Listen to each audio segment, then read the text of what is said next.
আজি 16 জুন আমাৰ অতি শ্ৰদ্ধাৰ গুণবৰুৱা ছাৰ বিশিষ্ট সাংবাদিক তথা জাজি হেমনাথ শৰ্মা মহাবিদ্যালয়ৰ প্ৰাক্তন অধ্যাপক গুণবৰুৱা ছাৰৰ আজি চতুৰ্থ মৃত্যু বাৰ্ষিকী। তেখেত আমাৰ শিৱসাগৰৰ সমাজ জীৱনৰ এজন অভিন্ন অংগ হিচাপে আছিল।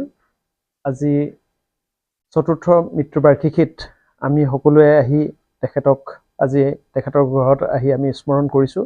তেখেতৰ জন্ম হৈছিল 1940 চনত আৰু তেখেতৰ মৃত্যুটো গম পাইছে 16 জুন 2020 চনত।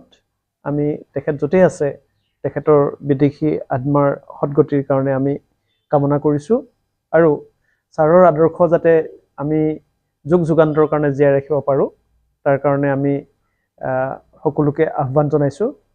শিৱসাগৰৰ এটা সময়ৰ একেবাৰে নাম কৰা কেইজনমান সাংবাদিকৰ ভিতৰত যদি ক'ব পৰা যায় তেতিয়াহ'লে গুণবৰুৱা ছাৰৰ নামটো সদায় আগত ল'ব লাগিব। তেখেতৰ সতীৰ্থ সোণাম বৰুৱা ছাৰ বা জ্যোতি চলিহা ছাৰ তেখেতলোকো আছিল। তেখেতলোক বৰ্তমান জীৱিত। তেখেতলোকে সমাজৰ হৈ বৰঙণি আগবঢ়াই আহিছে আৰু ছাৰে যিখিনি বৰঙণি আগবঢ়াই থৈ গ'ল আমাৰ শিৱসাগৰৰ সমাজ জীৱনৰ কাৰণে সেইখিনিৰ কাৰণে তেখেত সদায় আমাৰ চিৰনমস্য হৈ থাকিব।